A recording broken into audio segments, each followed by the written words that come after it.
내가 당신의 꼭 필요한 사람이 되겠습니다. 당신도 나에게 꼭 필요한 사람입니다. 이렇게 사랑만 하다가 주님 만나도요, 시간 많지 않습니다, 여러분. 사랑만 하다가 주님 만나도 시간이 많지 않아요. 우리에게 주어진 시간이. 그 복음 안에서 살아가시기를 바랍니다. 이게 고린도전서 15장 1절부터 4절까지 말씀이 복음인데요, 이 복음이라는 말이 참 기쁜 소식이에요. 복음이라는 게 기쁜 소식인데요, 기쁜 소식이라니까 슬프면 안 되겠죠, 그죠? 기쁜 소식이니까 행복한 소식이 돼야 되겠죠. 기쁜 소식이니까 즐거운 소식이 돼야 되는 거고, 아름다운 소식이 돼야 되겠죠. 그것이 이제 복음이라 그러는 거예요. 복음이라고. 그러니까 이 복음이라고 하는 건 뭐냐면 두 가지로 되어 있습니다. 하나는 뭐냐면 예수 그리스도의 십자가, 예수 그리스도의 죽음, 그리고 예수 그리스도의 부활이에요. 아내가 남편이 있어요. 그러면 남편한테 충성해야 되겠죠, 그죠? 남편에게 충성하기 싫어도 충성해야 되죠. 충성해야 돼, 남편이니까. 그러면 남편이 죽으면 어떻게 돼요? 남편이 죽으면 내 맘대로 살아도 되죠. 남편이 죽었으니까, 남편이 죽기 전에는 내가 그 남편에게 소속됐으니까 남편을 위해서 충성해야 돼요. 근데 남편이 있는데 내가 다른 남자를 좋아하면 그 간음이죠. 음녀라 그래요. 그걸 간음, 성경적으로 음녀라 그럽니다. 물론 이 남편은 예수님을 말하는 거예요. 예수님이 계신데 내가 그 예수님 말고 다른 남자를 좋아하면, 그러면 이거를 성경에서는 간음, 창녀라 그럽니다. 음녀라 그래요. 예수님이 살아계실 때는 무조건 예수님만 좋아해야 돼요, 그죠? 근데 예수님이 죽으면요, 예수님 죽으면 내 마음대로 할 수 있죠, 그죠? 예수님 죽으면 내 마음대로 할 수 있잖아요. 그러니까 남편이 죽으면 내 마음대로 가서 시집갈 수 있죠. 어떻게 시집갈? 그럼 시집간 사람들 얼마나 미안하겠어요. 당신만 그런 거지 사실은 시집가도 상관없어요. 요한복음 4장 보면은 시집이 몇 번 갔어요. 사마리아 여자가 시집을 6번째인가? 하나, 둘, 셋, 넷, 다섯 남편 지나고 그 다음에 6번째 결혼했으니까 6번 결혼했네요. 이렇게 6번 결혼했어도 예수님 만나가지고 뭐라 그래요? 이 나쁜 년, 그래요? 사마리아 여자 구원하죠? 그렇잖아요. 그러니까 결혼은 뭐 6번 해도 상관없어요. 이 땅에서 있는 일이지. 솔로몬은 부인이 몇 명이에요? 솔로몬은 부인이 성경에 몇 명 나와요? 솔로몬 부인이 1000명. 1000명. 그 1000명을 그냥 지나가다가 야 부인해 그러면 들어오고, 그 다음에 가다가 또 부인해 그러면 그 자기를 부인하고 또 들어오고, 가다가 부인해 그러면 자기 부인하고 들어오고 해서 이 1000명 했나요? 1000명을 얻어들일 때마다 1000번을 결혼한 거예요. 그러니 뭐 얼마나 많은 결혼해서 얼마나 많은 부인이 1000명인데. 야곱, 우리가 말하는 아브라함, 이삭, 야곱이라는 그 야곱, 우리 믿음의 조상의 그 야곱은 몇 명 부인이에요? 4명. 근데 부인에 대해서 나오는 게 아니고 야곱은 자기 아들에 대한 이야기야. 12 아들에 대한 이야기가 나오죠. 그 이야기야. 그래서 그걸 12지파라 그래요. 그러니까 부인에 대해서는 별로 중요하게 여기지 않아요. 부인 중에서 2명은 정실 부인이지만 부인 중에 2명은 종이에요. 여종들인데 그것도 그냥 부인으로 취급해요. 그래서 여자들은 다 이제 치워버리고 12아들, 그 12아들을 12지파라고 해가지고 구약 성경을 이제 장식하거든요. 그래서 4번 결혼했네요. 야곱도. 문제 있어요? 여러분 읽으면서 안 돼, 우리 야곱은 갖다가 우리 야곱은 싫어하자 이래요? 그렇지 않아요. 땅에서 있는 일들이니까 별 문제 없다고요. 자, 제가 이제 뭔 얘기를 하려고 그러는 거냐면, 뭐 결혼 여러 번 해라 이런 말이 아니잖아요. 지금 이런 말 아니잖아. 머리가 좀 있어야지 듣죠. 남편이 있는데 다른 남자를 사귀면 안 된다는, 그 음녀라 그런다고요, 성경적으로도. 그죠? 그러면 남편이 있는데 남편이 죽었어요. 그러면 내가 다른 남자한테 시집을 가도 죄가 아니라 이거예요. 그거를 여자가 원해서 남자 빨리 죽기를 바라면 또 안 되겠죠, 그죠? 어쨌든 남편이 있는데 다른데 사는 사람 생각하면 안 되는 거예요. 생각만 해도 간음인 거예요. 남편이 죽으면 근데 우리 마음대로 시집갈 수 있어요. 성경적입니다. 성경에 그렇게 나와 있죠. 그런데 이제 예수님이 남편이라고 그랬잖아요. 그럼 남편이 실제로 우리를 위해서 죽으셨어요, 안 죽으셨어요? 죽으셨어요. 그래서 우리 마음대로 이제 시집갈 수 있어, 없어요? 시집갈 수 있어요. 마음대로 시집갈 수 있는데 남편이 죽고 그냥 있어요. 부활했어요. 부활해버렸네. 부활해버렸어. 근데 이 부활한 남편은 다시는 안 죽네. 다시는 안 죽는데, 근데 알고 보니까, 이 부활한 남편을 알고 보니까 전에 있었던 그 남편이요. 십자가에 못 박혀 죽은 원래 있던 내 남편이었어. 그 남편이 부활해가지고 영원히 안 죽어. 이거 이제 나는 이제 어떻게 해야 돼? 다른 데로 갈 수 있어요, 없어요? 영원히 갈 수가 없다 이거야. 영원히 부활하신 예수님의 아내란 말이에요.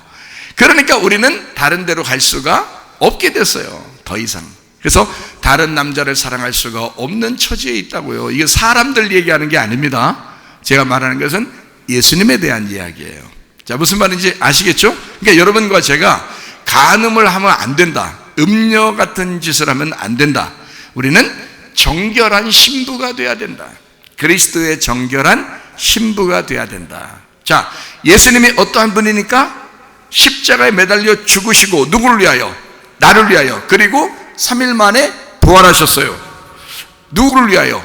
나를 위하여. 그러니까 죽으심과 부활을, 이것을 뭐라 그러냐? 좋은 소식이다, 기쁜 소식이다, 이렇게 말하는 거예요. 아, 남편이 죽어가지고 막 슬펐는데 알고 보니까 남편이 부활했어요. 영원히 살아. 그래가지고 그 남편 때문에 너무 행복하고 기쁘단 말이에요. 그걸 뭐라 그래? 복음이라 그런단 말이에요. 그러니까 복음 전에 뭐가 있었냐면 구약에 율법이라는 게 있었어요. 그 율법이 예수님을 죽인 거예요. 근데 복음으로 부활을 해버렸으니까 영원히 복음은 죽지 않는 거예요. 그래서 이것을 우리에게 뭐라고 성경을 소개하냐면 좋은 소식이다, 이렇게 말하는 거예요. 그거를 복음이라고 얘기하는 거라고요. 자, 무슨 말인지 아시겠죠? 그래서 십자가의 죽으심과 부활, 이것이 우리에게 기쁜 소식이다. 자, 교회 나오시면, 그래서 여러분과 저는 기쁜 소식을 가지고 기쁘게 살아가야 돼요, 슬프게 살아가야 돼요? 기쁘게 살아가야 돼요. 로마서 5장 8절에는 뭐라고 돼 있다고요? 우리가 아직 죄인 되었을 때에 그리스도께서 우리를 위하여 죽으심으로 그 사랑을 확증하셨다는 거예요. 하나님의 사랑을 확증하셨다.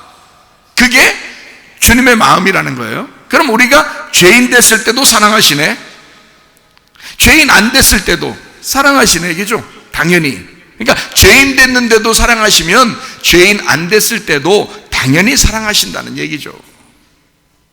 아파도 사랑하고 안 아파도 사랑하고, 그렇죠? 자녀가 아프면 사랑하죠? 안 아프면요? 후드로 패요? 사랑해요. 안 아파도 사랑하고 아파도 사랑해요. 근데 누구에게 자꾸 눈이 가요? 어떤 아들에게, 어떤 딸에게 눈이 가요? 아픈 아들과 딸에게 눈이 자꾸 가는 거예요. 그러니까 관심은 다 어디에 온통이 있어요? 아픈 아이에게 관심이 더 가는 거예요. 그렇죠? 예. 하나님 아버지가 우리를 보실 때 어떨까? 건강한 사람에게 눈이 더 많이 갈까? 아픈 우리들에게 눈이 더 많이 갈까요? 아픈 우리들에게 눈이 더 많이 가. 자, 그 하나님을 여러분과 제가 깨달으시면, 아하, 하나님이 나에게 관심을 더 많이 갖겠구나라고 하는 사람이 뭘 받겠어요? 복음을 받는 거란 말이에요. 그게 복음이라고 하는 거다. 그러니까 그 사람도 행복하셔야 되지. 그 사람도 기쁨이 있어야 되지. 아, 하나님이 나에게 더 관심을 갖겠구나, 그런 거죠. 자, 그러면 우리가 복음을 받았잖아요? 그러면 우리가 주님을 위해서 사는 게 어렵겠어요, 쉽겠어요? 쉬워요. 엄청 쉽습니다. 자, 하나님 앞에 하나님이 우리를 구원해 놓고, 야, 내가 너 구원했는데 얼마나 힘들었는지 몰라. 내가 죽었다 살아났거든. 내가 얼마나 힘들었는지 몰라. 니네도 죽었다 복창하고 한번 따라와봐. 니네 힘들어 죽을 만큼 하면서 날 따라와야 돼. 내가 그걸 원해. 하나님이 그럴까요? 어차피 죄인된 우리들을 사랑하셔서 구원했다면 우리가 힘들게 오길 원하겠어요? 쉽게 오는 걸 원하겠어요? 쉽게 오는 걸 원한다고요. 자, 가정생활이 어려워요? 쉬워요? 힘들 때는 참 힘든 게 가정생활이에요. 그렇죠? 그런데 가정생활이 정말 쉬울 때는요, 정말 쉬워요. 뭐 어떻게 하면 쉬울까요? 무슨 마음을 가지고 어떤 식으로 가정생활을 하면 쉽던가요, 여러분? 네? 뭐가 들어오면? 사랑이 들어오면 아주 쉽더라. 근데 사랑하지도 않는데 막 하려면, 사랑하지도 않는데 청소하고 빨래하고 설거지하고 밥하고 이러면 힘들겠죠. 근데 너무 사랑하는 내 아내, 너무 사랑하는 내 자식, 너무 사랑하는 내 남편을 위하여 밥하고 빨래하고 청소하고 설거지하고 그러면요, 반찬 만들 때도 막 어떻게 되지?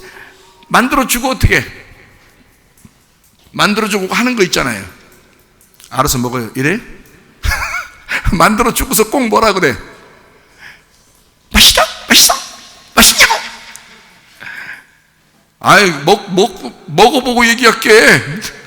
먹지도 않았는데도, 아직 들어가지도 않았는데 맛있어? 맛있어? 막 물어봐요. 왜 그래요? 내가 사랑하는 당신을 위해서 만들었는데 당신은 맛있게 먹어줘야 된다는 거지. 그런데 그렇게 맛있게 먹는 표정이 안 나오면 기분이 안 좋단 말이에요. 막 쳐다본다고 맛있다고 하나하나 막 쳐다봐요. 왜 그랬어요? 사랑하는 사람을 위해서 내가 만들었어요. 자, 반찬 만들 때 그날 힘들게 했을까? 기쁨으로 했을까요? 기쁨으로 막 찬양하면서 기쁨으로 막 반찬을 만들고 틀림없이 그랬을 거란 말이에요. 그것을 먹는 식구들이 기분 좋을까 안 좋을까요? 기분 좋아요. 그런 엄마가 있으면, 그런 아빠가 있으면 집안이 행복하겠죠? 근데 막 인상 팍 벌써 집에 막 들어오면서 발로 문 팍 차면서 들어오면 인상 팍 쓰고 막 들어와가지고 막 가방 확 던져버리고 막 이런 식으로, 그리고 막 그 반찬거리 이렇게 사가지고 엄마가 딱 들어오자마자 문 발로 팍 차면서 문 팍 여기서 반찬 탁 던져버리고 이렇게 하면은 그 자녀들이 불안할까 안 불안할까요? 그 하나님이 우리에게 주신 자녀들이 불행하게 살기를 원하시겠어요? 그렇지 않죠? 하나님 우리가 모두 다 행복하게 살기를 원하시는 거죠. 그래서 가정을 주신 거고, 그래서 하나님의 가정이라는 교회를 주신 거란 말이에요. 무슨 말인지 아시죠? 그러니까 여러분과 저는 무조건 행복하셔야 돼. 이건 무조건이야. 무조건 행복하셔야 돼. 무조건 사랑이 넘쳐나야 돼. 무조건 기쁨이 넘쳐나야 돼. 무조건 즐거움이 있어야 되는 거예요. 이거를 복음이라 그러는 거예요. 복음은 슬픈 게 아니야. 복음은 괴로운 게 아니에요. 예수님이 괴로움을 당하셨고 슬픔을 당하셨고 어려움을 당하셨으니까, 그 죽음을 당하셨으니까 우리는 생명을 얻고 그 생명의 풍성함을 얻게 돼 있다. 이게 복음이라는 거예요. 그러니까 율법은 예수를 죽이는 것까지 가는 거예요. 예수를 죽이고 난 다음에 부활하면 복음만 남아있는 거예요. 율법이 남아있는 게 아니에요. 더 이상. 그러니까 율법이 계속 우리를 쫓아다닐 수가 없는 거예요. 율법은 어려운 거니까. 그래서 율법에 있는 사람들은 주님께 오라는 거예요. 마태복음 11장 28절부터 30절까지 말씀이죠. 뭐라고 있어요? 수고하고 무거운 짐진 자들아 다 내게로 와라. 내가 너희를 쉬게 하겠다. 여러분, 왜 병났어요? 왜 병나요? 수고하고 무거운 짐을 지기 때문에 그렇습니다. 힘들었었기 때문에 그런 거예요. 어려웠었기 때문에 그런 겁니다. 뭔가 문제가 있었기 때문에 그런 거예요. 갑자기 그냥 막 병나요? 그러지 않아요. 그냥 두면 모두 다 건강하게 살게 돼 있어요. 하나님이 우리를 그렇게 만드셨다고요. 그런데 뭔가 문제가 생긴 거야. 뭔가 힘든 일이 생긴 거야. 자기가 고통이 생긴 거야. 말도 못하는 어떤 스트레스가 있었던 거예요. 그러면 그 사람은 병이 나게 돼 있어요. 그게 무슨 말인지 아시겠어요? 그래서 나는 마음이 온유하고 겸손하니 나의 멍에를 메고 내게 배우라. 그리하면 너의 마음이 쉼을 얻으리니. 주님의 멍에를 메라는 거예요. 왜냐하면 주님의 멍에는 쉽고 주님의 짐은 가볍다 이랬어요. 여러분 잘 생각해 봐요. 자, 수고하고 무거운 짐을 지면 어렵죠? 근데 예수님한테 오면 예수님한테도 짐이 있다는 거야. 근데 그 짐을 네가 지래. 근데 그 짐은 지면 질수록 가볍대, 쉽대. 그 뭐야 그게? 뭐 어떻게 해서 그런 거야? 예수님이 이미 우리를 위해서 죽으셨기 때문에 그런 거예요. 이미 죽으셨기 때문에 우리에게 사랑을 이미 다 쏟아주셨어요. 그러니까 사랑이 막 넘쳐나는 거야. 예수님을 믿으면, 예수님한테만 가면 막 사랑이 넘쳐나는 거예요. 그러니까 뭘 해도 쉬운 거예요. 여러분 가정생활 어떻게 하면 쉽다고요? 뭐가 있으면 쉽다고? 사랑이 있으면 쉽다고. 교회 생활도 사랑이 있으면 쉽죠. 그러니까 주님이 내 안에, 내가 주님 안에 있으면 사랑이 넘쳐나네. 그러니까 모든 짐이 쉬운 거야. 모든 짐이 가벼운 거야. 무슨 말인지 아시겠죠? 그래요. 이렇게 쉬운 거라고. 그걸 뭐라 그러면 복음이라 그러는 거예요. 자, 수고하고 무거운 짐은 뭐예요? 그러니까 율법이라 그러는 거야. 어렵게 예수를 믿는 거, 어렵게 하늘나라에 가보려고 하는 거, 이거 다 율법이라는 거예요. 그런데 예수님이 그걸 다 짊어지고 죽으셨다는 거예요. 그러니까 너희는 어떻게 오라는 거야? 쉽게 오라는 거야. 사랑을 머금고 오라는 거야. 너희는 가볍게 오라는 거야. 이걸 뭐라 그래? 복음이라 그러는 거야. 이걸. 이 복음은 가벼운 것이다. 아주 쉬운 거다. 복잡한 게 아니다. 우리는 율법으로 구원받는 사람들이 아니고 복음으로 구원받은 사람들이에요. 그러니까 우리는 쉽게 천국에 갈 수 있는 사람들이다. 이해가 되시겠어요?